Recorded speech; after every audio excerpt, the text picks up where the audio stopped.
সবাইকে স্বাগত জানাচ্ছি বিডি দর্পণে। আপনাদের সাথে আছি আমি সাবরিনা কাজী। ফিলিস্তিনিদের প্রতি অন্যায়ের প্রতিবাদ করতে মুসলিম হওয়ার প্রয়োজন নেই, মানুষ হয় যথেষ্ট। এই কথাটির যেন আবারও প্রমাণ করলেন যুক্তরাষ্ট্রের পার্লামেন্টের নিম্নকক্ষ হাউস অব রিপ্রেজেন্টেটিভসের সদস্য আলেকজান্দ্রিয়া ওকাসিয়া-কর্টেজ।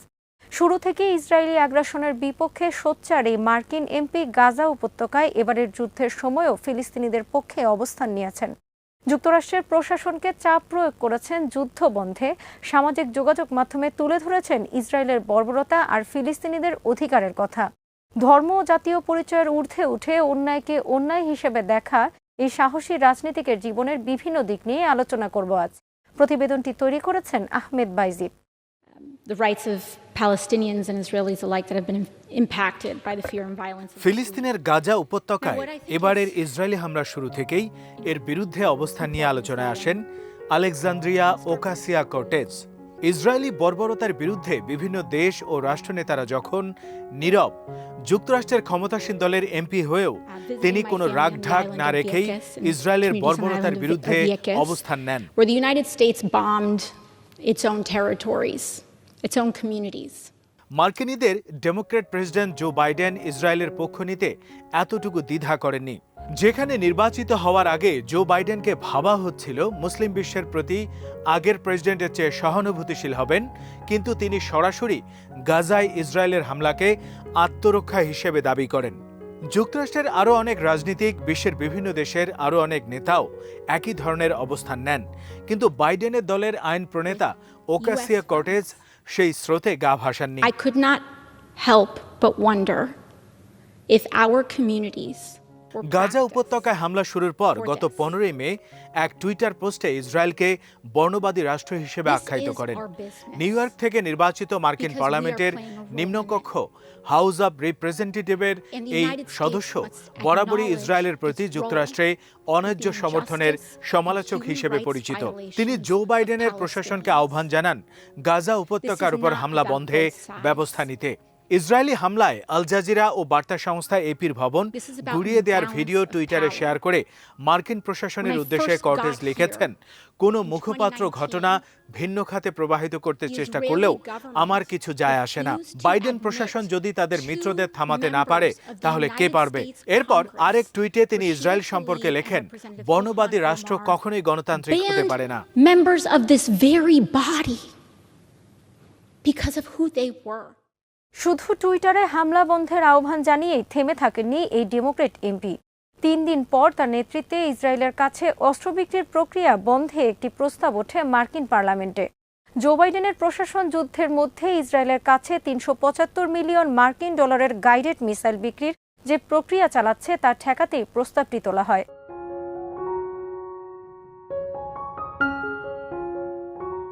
ওই প্রস্তাবে কর্টেজ কোনো যাচাই বাছাই ছাড়াই ইসরায়েলের কাছে অস্ত্র বিক্রি বন্ধের দাবি জানান। এই বিষয়ে টুইটারে কর্টেজ লিখেছেন, ইসরায়েলি সরকার আমাদের সরঞ্জাম দিয়ে আন্তর্জাতিক মিডিয়া হাউস, স্কুল, হাসপাতাল, মানবিক সহায়তা কেন্দ্র ও বেসামরিক স্থাপনায় হামলা চালাচ্ছে। তাই যুক্তরাষ্ট্রের উচিত যাচাই বাছাই করে অস্ত্র বিক্রি করা। তিনি আরও লিখেছেন, মানবাধিকার রক্ষা করা আমাদের দায়িত্ব।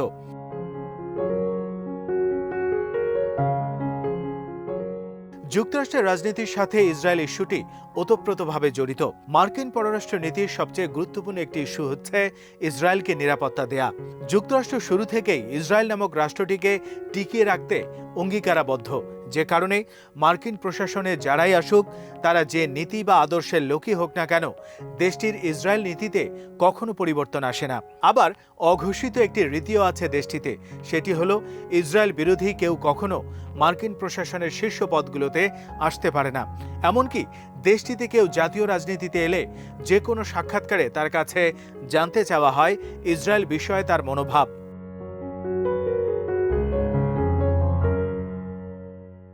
তবে তা সত্ত্বেও কেউ কেউ ফিলিস্তিনিদের সাথে ইসরায়েলের অন্যায় আচরণ দেখে চুপ থাকতে পারেন না। ওকাসিয়া-কর্টেজ তাদেরই একজন। শুধু যে এবারই ফিলিস্তিনের পাশে দাঁড়িয়েছেন এই রাজনীতিক তেমনটি নয়, অতীতেও তিনি সোচ্চার ছিলেন ফিলিস্তিনিদের অধিকারের পক্ষে।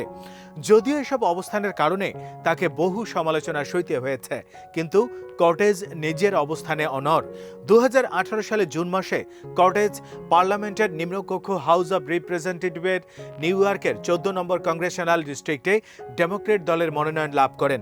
মনোনয়ন লড়াইয়ে তিনি পরাজিত করেন ওই আসনের 10 মেয়াদের এমপি ও ইসরায়েলপন্থী হিসেবে পরিচিত ডেমোক্রেট নেতা জো ক্রাউলিকে।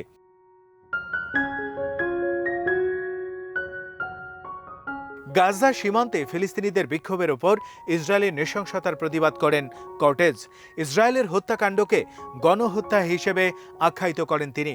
পরের মাসে পার্লামেন্টে নির্বাচনের মনোনয়ন লাভের পর পাবলিক ব্রডকাস্টিং সার্ভিস পিবিএস-এর এক সাক্ষাৎকারে তার ইসরায়েল নীতি বিষয়ে জানতে চাওয়া হয়। সেখানে কর্টেজ নিজেকে 2 রাষ্ট্র সমাধানের প্রবক্তা হিসেবে তুলে ধরেন এবং পশ্চিম তীরে ইসরায়েলের অবস্থানকে দখলদারিত্ব হিসেবে আখ্যা দেন।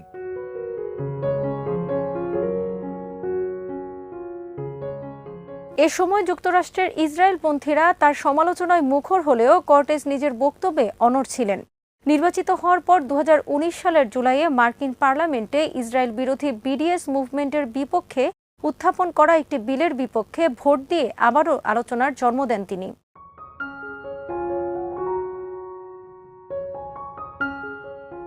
পশ্চিম তীরে ইসরায়েলের একের পর এক জমি দখলের বিরোধিতা অব্যাহত রাখেন তিনি।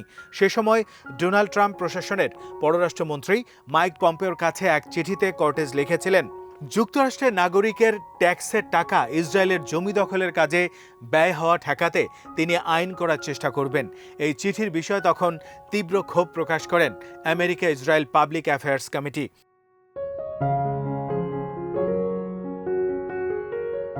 ওই সময় তৎকালীন প্রেসিডেন্ট ডোনাল্ড ট্রাম্প এক টুইটার পোস্টে যে 4 জন নারী এমপিকে নিজ নিজ দেশে ফিরে যেতে বলেছিলেন তাদের একজন ওকাসিয়া কর্টেজ।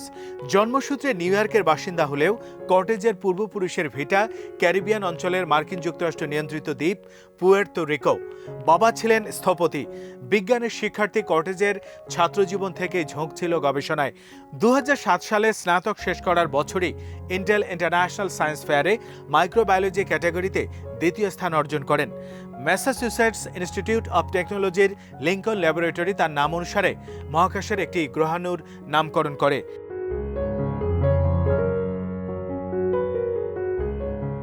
এরপর বোস্টন ইউনিভার্সিটিতে আন্তর্জাতিক সম্পর্ক ও অর্থনীতি বিষয়ে ডিগ্রি নেন।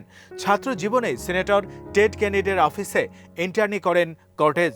সেখানে পররাষ্ট্রনীতি ও অভিবাসন ইস্যু নিয়ে কাজ করতেন তিনি। সেখান থেকে রাজনীতির প্রতি ঝোঁক তৈরি হয়। এছাড়া স্প্যানিশ ভাষাভাষীদের বিভিন্ন সংগঠনের সাথেও জড়িয়ে পড়েন তিনি।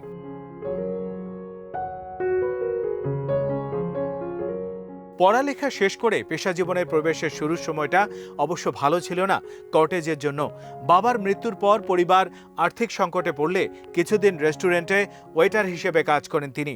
সরাসরি রাজনীতিতে যুক্ত হন 2016 সালে। ওই বছর ডেমোক্রেট নেতা বার্নি স্যান্ডার্সের প্রেসিডেন্সিয়াল ক্যাম্পেইনে অংশ নেন। 2018 সালে প্রেসিডেন্ট নির্বাচনের পর মিশিগান অঙ্গরাষ্ট্রের ফ্লিট শহরের দূষিত পানি নিয়ে জনসচেতনতা তৈরিতে ব্যাপক ভূমিকা রাখেন। এর আগের বছর অবশ্য ওই হাউস অব রিপ্রেজেন্টেটিভসে প্রার্থী হওয়ার জন্য বিভিন্ন মহল থেকে তাকে উদ্বুদ্ধ করা হয়। বার্নি স্যান্ডার্সের ক্যাম্পেইনের কর্মকর্তারাই মূলত এর পেছনে বড় ভূমিকা রাখেন।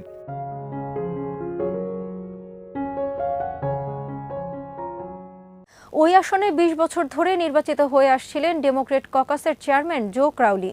দীর্ঘদিনের অভিজ্ঞ ক্রাউলিকে 2004 সালের পর এই প্রথম মনোনয়ন চ্যালেঞ্জ পড়তে হয়। কাজটি কঠিন হলেও সাহসী কর্টেজ সেই চ্যালেঞ্জটি নিতে ঝাঁপিয়ে পড়েন। আর নির্বাচন কৌশল হিসেবে তিনি বেছে নেন তৃণমূলের সমর্থন পাওয়ার চেষ্টা, যে কারণে আর্থিক সংকট থাকা সত্ত্বেও কোনো কর্পোরেট হাউস থেকে অনুদান গ্রহণ করতে অস্বীকার করেন। এই কৌশলেই বাজিমাত করেন কর্টেজ।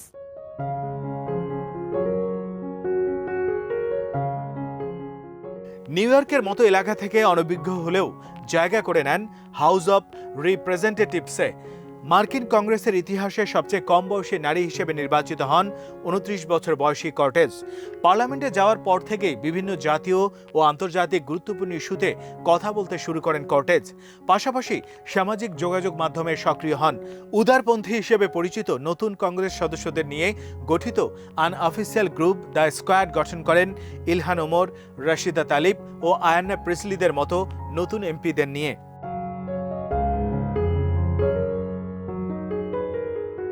প্রেসিডেন্ট ট্রাম্পের বিভিন্ন কর্মকাণ্ডের সমালোচনা করায় 2019 সালের জুলাইয়ে ট্রাম্প স্কোয়াড সদস্যদের 4 জনকে নিজ নিজ দেশে ফিরে যেতে বলেন। তবে কর্টেজ এতে দমে যাননি। অভিবাসীদের সাথে ট্রাম্প প্রশাসনের নির্দয় আচরণের বিপক্ষে সোচ্চার হন। অভিবাসীদের জন্য গড়া ডিটেনশন ক্যাম্পকে কনসেন্ট্রেশন ক্যাম্প হিসেবে আখ্যায়িত করেন তিনি। এছাড়া ট্যাক্স সংস্কার আইন, ছাত্রদের টিউশনি ফি মওকুফ সহ বিভিন্ন ইস্যুতে ভূমিকা রাখেন কর্টেজ। পরবর্তীতে মার্কিন সরকারের ফিনান্স কমিটি, রিফর্ম কমিটি ও এনভায়রনমেন্ট কমিটিতে অন্তর্ভুক্ত হন।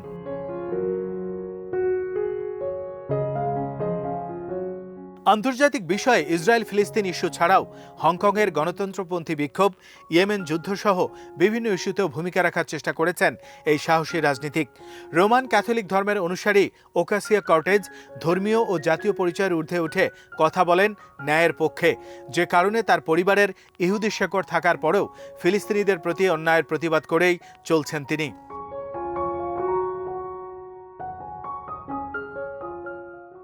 আজ এখানেই শেষ করছি। সবাই ভালো থাকুন, সুস্থ থাকুন আর দেখতে থাকুন বিডি দর্পণ। চ্যানেলটি ভালো লাগলে সাবস্ক্রাইব করুন। সংযুক্ত থাকুন আমাদের ফেসবুক পেজে।